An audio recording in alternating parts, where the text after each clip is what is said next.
Hello everyone, आज हम current की एक और इम्पॉर्टेंट न्यूज़ को कवर करेंगे। तो न्यूज़ क्या है कि ये यूपीएससी द्वारा कुछ बदलाव किए जा रहे हैं। जो परीक्षा के समय जो भी पहचान पत्र होता है उसको लेकर एक न्यूज़ सामने आ रही है। यूपीएससी अगली परीक्षा से आधार पहचान प्रमाणीकरण शुरू करेगा। तमिलनाडु लोक सेवा आयोग द्वारा 24 और 25 मई को चेन्नई में राज्य लोक सेवा आयोगों के अध्यक्षों की स्थायी समिति की बैठक आयोजित की जा रही है। इसकी सैटरडे और संडे को एक मीटिंग होगी जिसमें ये फैसला किया जाएगा कि कैसे परीक्षा से जो आधार पहचान प्रमाणीकरण शुरू करना है। यूपीएससी जून से बायोमेट्रिक प्रमाणीकरण लागू कर सकता है। हालांकि ये अभी तक मतलब कि इसको अभी तक ये नहीं कहा गया है कि कब से लागू होगा।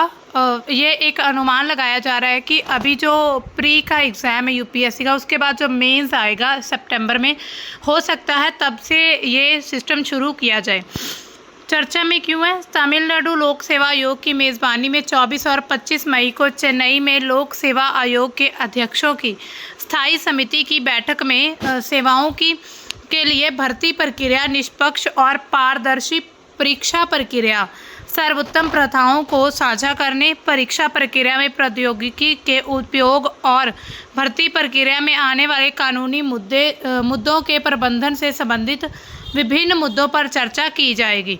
मतलब इस मीटिंग में और भी बहुत सारे जो चर्चा के विषय है वो रहेंगे। इससे सिविल सेवा परीक्षा 2025 प्रभावित नहीं होगी। ये जो फैसला अगर लिया जाएगा,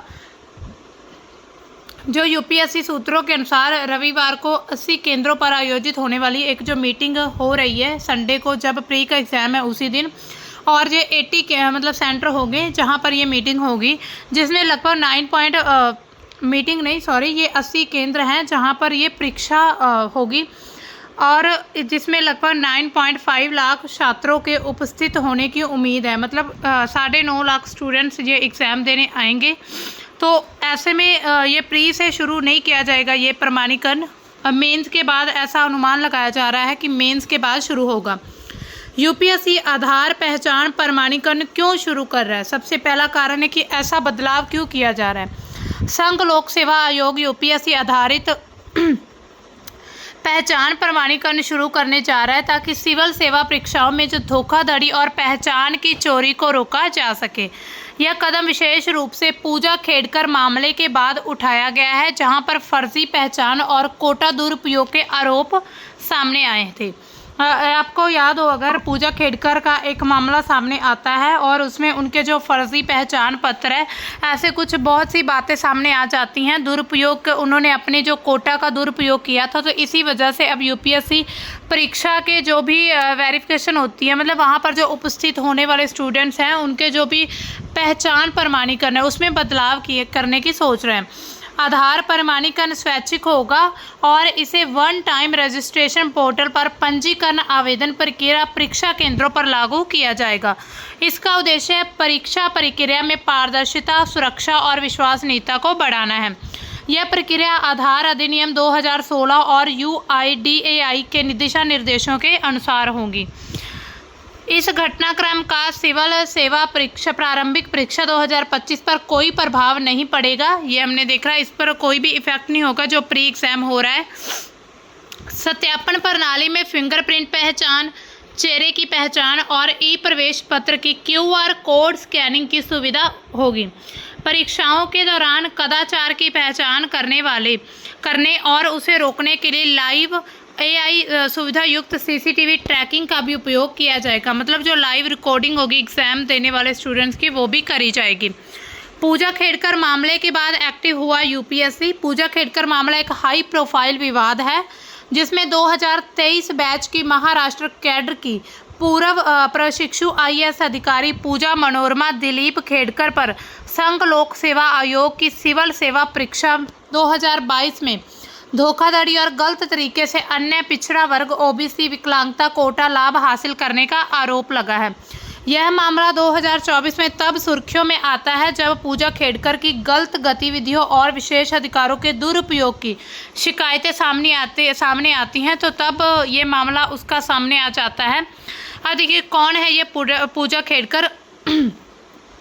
ये 2023 बैच की IAS अधिकारी है। यूपीएससी परीक्षा में ऑल इंडिया रैंक इसका 841 था और उनके पिता दिलीप खेड़कर भी एक रिटायर्ड प्रशासनिक अधिकारी हैं। पूजा को परमानेंट नियुक्ति से पहले एक्सपीरियंस हासिल करने के लिए पुणे डिस्ट्रिक्ट कलेक्टर ऑफिस में बतौर असिस्टेंट कलेक्टर तैनात किया गया था। वह सायरन और VIP नंबर प्लेट वाली एक निजी ऑडी कार का उपयोग कर रही थी, जिसके चलते उनका पुणे से वाशिम ट्रांसफ़र कर दिया गया था। मतलब पुणे से उसका ट्रांसफ़र हो गया था क्योंकि वो ऐसे अपने जो भी विशेषाधिकार है उनका दुरुपयोग करना शुरू कर दिया था उसने। उस पर बहुत सारे आरोप लगते हैं। ये आरोप क्या है? अधिक परीक्षा प्रयास किए।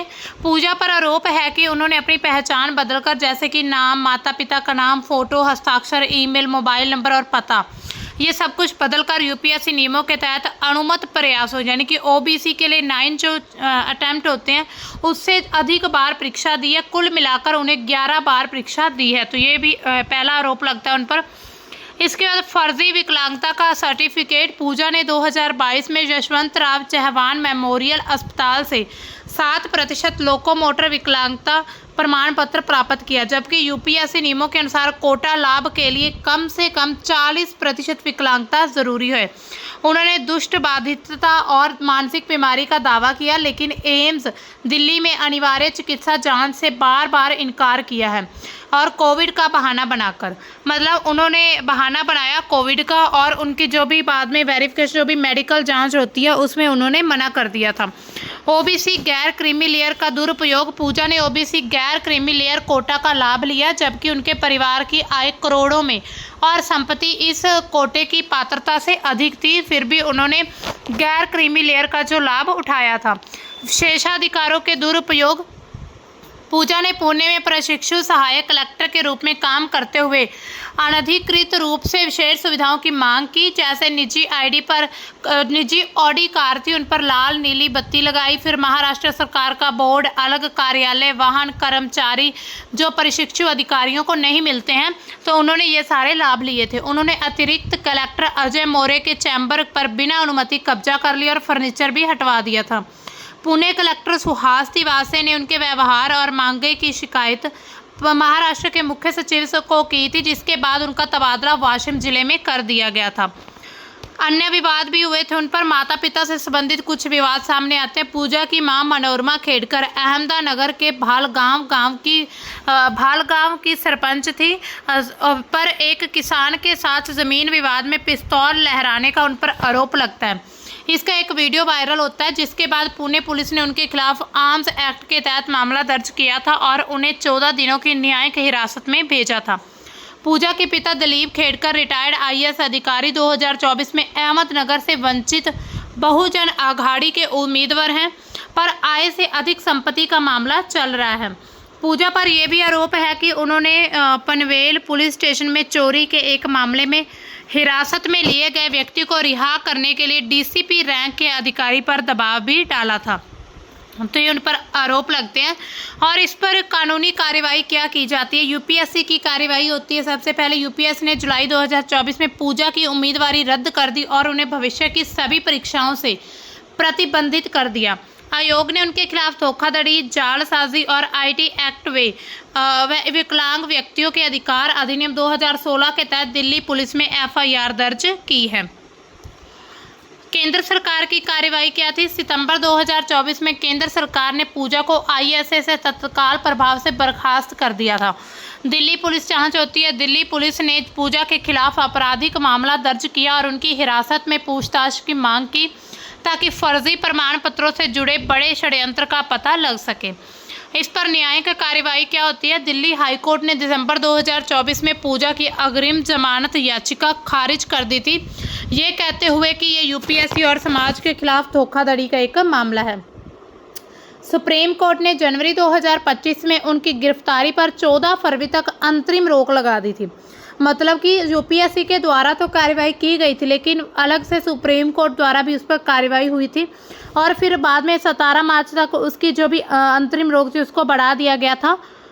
मई 2025 में सुप्रीम कोर्ट ने उन्हें अग्रिम जमानत दे दी थी, यह कहते हुए कि वे ड्रग माफिया या आतंकवादी नहीं है और उनकी हिरासत में पूछताछ आवश्यक नहीं है। कोर्ट ने दिल्ली पुलिस को 2 मई 2025 को पूजा से पूछताछ करने के निर्देश दिया, लेकिन गिरफ्तारी पर रोक लगाई गई थी।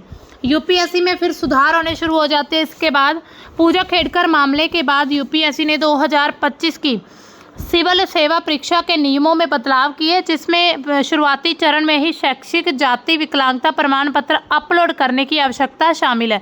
मतलब पहले ऐसे नहीं होता था कि पहले ही आपको जो भी सर्टिफिकेट है वो अपलोड करने पड़े, लेकिन अभी जो बदलाव हुआ है उसमें जो भी जब आप यूपीएससी का फॉर्म फिल करते हो तो उसमें सारी जानकारी पहले ले लेते, जब आप DAF फिल करते हो अपना।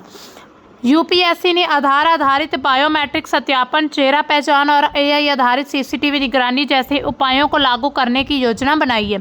इस मामले के बाद जो पूजा खेड़कर है उसके बाद यूपीएससी को 30 से अधिक अन्य उम्मीदवारों के खिलाफ सर्टिफिकेट में हेराफेरी की शिकायतें मिली हैं, जिसकी जांच अभी तक चल रही है। इसके प्रभाव और सबक क्या होते हैं? इस मामले ने यूपीएससी की चयन प्रक्रिया की विश्वसनीयता पर सवाल उठाए हैं। मतलब ऐसे शक होने लगा कि यूपीएससी में भी कहीं ऐसे कोई भ्रष्टाचार या कुछ ऐसे घपलाबाजी चल सकती है। आरक्षण कोटे का दुरुपयोग पर बहस छेड़ दी गई है कि जो आरक्षण कोटा है उसका जो लोग इसके नहीं भी हकदार है वो भी इसका फ़ायदा उठा रहे हैं। ये मामला उन लाखों युवाओं के लिए सबक है जो कि शॉर्टकट के ज़रिए सफलता चाहते हैं। उनके लिए एक सबक था कि आप चाहे धोखाधड़ी से, फर्जी सर्टिफिकेट से आप एक अधिकारी तो बन सकते हैं, लेकिन जो आपको इज्जत मिलनी चाहिए वो नहीं मिलेगी, क्योंकि कहीं ना कहीं ये जब वेरिफिकेशन होती है सर्टिफिकेट या किसी भी आपके बैकग्राउंड की, तो तब सारा कुछ पता चलता है इसमें कि आप पहले क्या थे या क्या नहीं, आप किस अपनी मेहनत से इस मुकाम तक पहुँचे हैं या फिर धोखाधड़ी से। यूपीएससी और सरकार ने प्रणाली को मजबूत करने के लिए कड़े कदम उठाए हैं ताकि भविष्य में ऐसी धोखाधड़ी रोकी जा सके। अब देखिए, पूजा खेड़कर मामले के बाद यूपीएससी में जो बदलाव किए गए हैं, ये देखिए आगे क्या ये बदलाव है। सबसे पहले आधार आधारित प्रमाणीकरण की शुरुआत की गई है। स्वैच्छिक आधार है। उम्मीदवार वन टाइम रजिस्ट्रेशन मतलब कि OTR पोर्टल पर या परीक्षा के विभिन्न चरण जिसमें प्री, मेंस और इंटरव्यू में आधार सत्यापन का विकल्प चुन सकते हैं। ये पूरी तरह से स्वैच्छिक है, मतलब अपनी मर्जी से। प्रक्रिया के आधार सत्यापन में बायोमेट्रिक और OTP आधारित सत्यापन शामिल हो सकता है। UIDAI डेटाबेस से मिलान कर पहचान सुनिश्चित की जाएगी। लागू करने का समय क्या है? यह सत्यापन OTR पंजीकरण से शुरू हो सकता है और 2025 की प्रारंभिक परीक्षा में तो अभी लागू नहीं हुआ है, लेकिन मेंस में हो सकता है। उद्देश्य के इसके फर्जी उम्मीदवार और डुप्लीकेट जो प्रयास है उनको रोकना, जैसे कि पूजा खेड़कर मामले में देखा गया था। आधार अधिनियम 2016 के तहत डेटा गोपनीयता और सुरक्षा सुनिश्चित की जाएगी, मतलब पूरी आपकी प्राइवेसी का ध्यान रखा जाएगा। दस्तावेज में भी बदलाव किए गए हैं। 2025 की अधिसूचना के अनुसार उम्मीदवारों को प्रारंभिक आवेदन OTR के समय ही जन्म तिथि, शैक्षिक योग्यता, OBC, NCL, EWS, SC, ST और PWD प्रमाण पत्र अपलोड करने होंगे। ये पहले दस्तावेज मुख्य परीक्षा या साक्षात्कार के समय जमा किए जाते थे। अंतिम वर्ष के छात्र अब बिना डिग्री प्रमाण पत्र के प्रारंभिक और मुख्य परीक्षा दे सकते हैं। डिग्री प्रमाण पत्र केवल मुख्य परीक्षा उत्तीर्ण के बाद साक्षात्कार से पहले जमा करना होगा। इसके लिए मुख्य परीक्षा परिणाम के बाद 15 दिन का समय दिया जाएगा कि आपको अपना सर्टिफिकेट यहाँ पर अपलोड करना है। प्रमाण पत्र की समय सीमा क्या रहेगी? आवेदन की अंतिम तिथि होगी तब तक जारी किए जाने चाहिए। और जन्म तिथि में सुधार पर रोक, जैसे कि आवेदन में दर्ज जन्म तिथि में कोई बदलाव नहीं होगा ताकि पहचान से संबंधित धोखाधड़ी रोकी जा सके। ऐसा होता है ना, जब एक बार आप डेट ऑफ बर्थ गलत फिल मान लीजिए आपने कर दी है तो उसको दोबारा से चेंज नहीं किया जाएगा। प्रभाव क्या सुनिश्चित करता है कि फर्जी प्रमाण पत्रों का उपयोग शुरुआती चरण में ही रोका जाए। सेवा और कैडर प्राथमिकता में बदलाव किए गए हैं। 2025 से उम्मीदवारों को प्रारंभिक आवेदन के समय ही सेवा प्राथमिकताएं, जैसे कि आपको जो प्रायोरिटी जो प्रेफरेंस किसे देनी, IAS, IPS, IFS देनी होंगी, ना कि मुख्य परीक्षा के बाद। मतलब पहले ऐसा होता था कि मेंस के बाद ही आपसे सिलेक्ट करवाए जाते थे कि आप कौन से मतलब रैंक मतलब कौन से आप जॉब लेना चाहते हैं, तो आपकी प्रेफरेंस कौन सी है। लेकिन अब जो है प्री में ही ये सब करवाया जाएगा। कैडर प्राथमिकता क्या है? प्रारंभिक परीक्षा परिणाम के बाद 10 दिन के भीतर कैडर प्राथमिकताएं जमा करवानी होंगी। सेवाओं में संख्या में वृद्धि, 2024 में 21 सेवाओं की तुलना में 2025 में 23 सेवाएं शामिल हैं। इनमें भारतीय रेलवे प्रबंधन को 3 श्रेणियां ट्रैफिक, कार्मिक और लेखा में पुनर्स्थापित किया गया।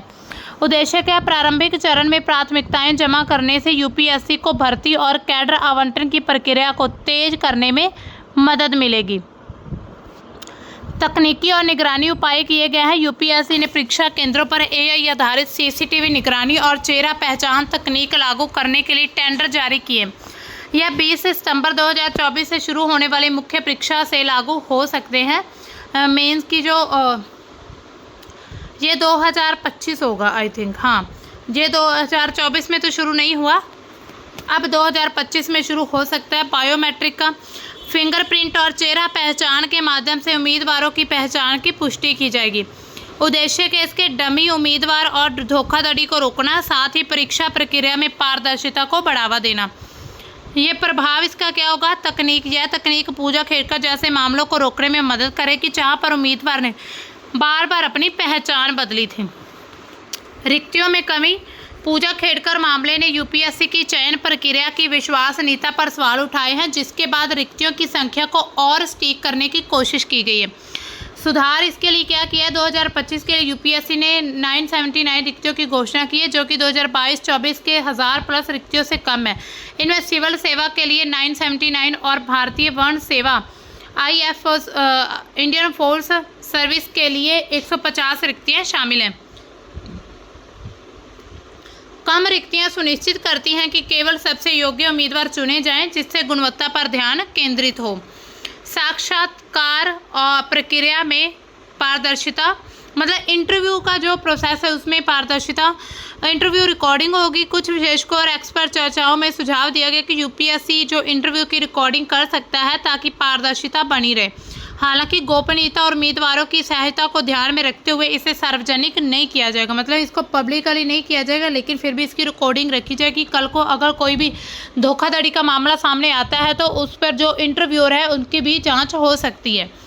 यह सुनिश्चित करेगा कि साक्षात्कार प्रक्रिया निष्पक्ष और किसी भी विवाद की स्थिति में रिकॉर्ड की जाँच की जा सके। अब देखिए UIDAI के नियम क्या है? Unique identification authority of India, भारतीय विशिष्ट पहचान प्राधिकरण के नियम और विनियम आधार से संबंधित प्रक्रिया जैसे कि नामांकन, सत्यापन, डेटा सुरक्षा, गोपनीयता को नियंत्रित करना। यह नियम आधार अधिनियम 2016 और इसके बाद के संशोधन, विशेष रूप से आधार और अन्य कानून संशोधन अधिनियम 2019 के तहत बनाए गए हैं। कुछ ऐसे नियम हैं। आधार विनियम 2016 इसको दोबारा फिर संशोधित किया गया था 2023-24 में। नामांकन प्रक्रिया, निवासियों का नामांकन करने के लिए रजिस्ट्रार और नामांकन एजेंसियां नियुक्त की जाती हैं, जो कि जनसंख्याएं जिसमें नाम, पता, जन्म तिथि, बायोमेट्रिक जानकारी एकत्र की जाती है। बायोमेट्रिक में फिंगरप्रिंट हो सकता है, आइज स्कैन हो सकती हैं और चेहरा, मतलब इनमें से कुछ भी स्कैन कर सकते हैं। अद्यतन नियम क्या है? आधार धारकों को हर 10 साल में कम से कम एक बार अपनी पहचान और पते के दस्तावेज अपडेट करने की ज़रूरत है। विशेष प्रावधान क्या है? 5 से 15 वर्ष की आयु के बच्चों के लिए अनिवार्य बायोमेट्रिक अपडेट किया गया।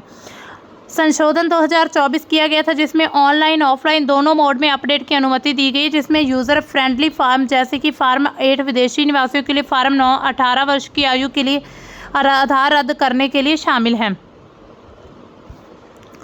आधार अधिनियम 2021 प्रमाणीकरण प्रक्रिया क्या होगी? आधार सत्यापन जो है, मतलब वेरिफिकेशन जो है OTP, बायोमेट्रिक या EKYC के माध्यम से की जाती है।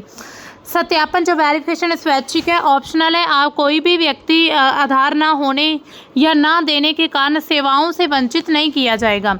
ऑफलाइन EKYC आधार धारक डिजिटल रूप से हस्ताक्षरित XML के माध्यम से ऑफलाइन सत्यापन, मतलब ऑफलाइन भी वेरिफिकेशन कर सकते हैं, लेकिन सेवा प्रदाता इसे साझा नहीं करेंगे। इसका उल्लंघन आधार अधिनियम की धारा 29(2), 29(3) और 437 के तहत दंडनीय है। संशोधन 2024 में हुआ था, जिसमें प्रमाणीकरण शुल्क और प्रक्रियाओं को और ज़्यादा स्पष्ट किया गया था। आधार विनियम 2016 क्या कहता है?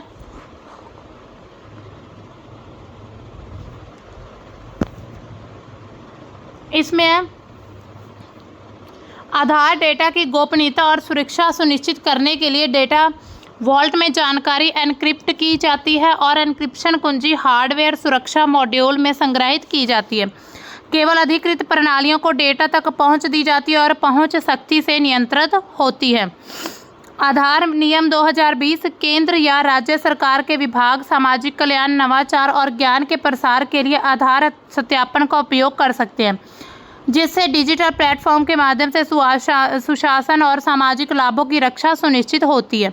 उदाहरण के तौर पर परिवहन मंत्रालय ड्राइविंग लाइसेंस नवीकरण या वाहन पंजीकरण में बदलाव के लिए आधार सत्यापन वेरिफिकेशन का उपयोग कर सकता है, जिससे डुप्लीकेट या फर्जी पहचान को भी रोका जा सकता है। और नियम बनाए गए हैं जिसमें UIDAI अधिकारी और कर्मचारियों की नियुक्ति विनियम 2020 UIDAI में कर्मचारियों की नियुक्ति और सेवा शर्तों को नियंत्रित करता है। UIDAI प्राधिकरण की बैठकों में व्यवसाय का लेन देन विनियम 2016 प्राधिकरण की बैठकों और निर्णय लेने की प्रक्रिया को नियंत्रित करता है। UIDAI नियम 2021 नियमों के उल्लंघन पर दंड निर्धारित करता है। यूपीएससी के लिए आधार सत्यापन के संदर्भ में स्वैच्छिक सत्यापन है। यूपीएससी में आधार सत्यापन OTR पंजीकरण या परीक्षा चरणों में स्वैच्छिक होगा। बायोमेट्रिक और AI उपयोग किया जाएगा। इसमें यूपीएससी फिंगरप्रिंट, चेहरा सत्यापन, AI आधारित CCTV निगरानी का उपयोग करेगा ताकि धोखाधड़ी और डमी उम्मीदवारों को रोका जाए।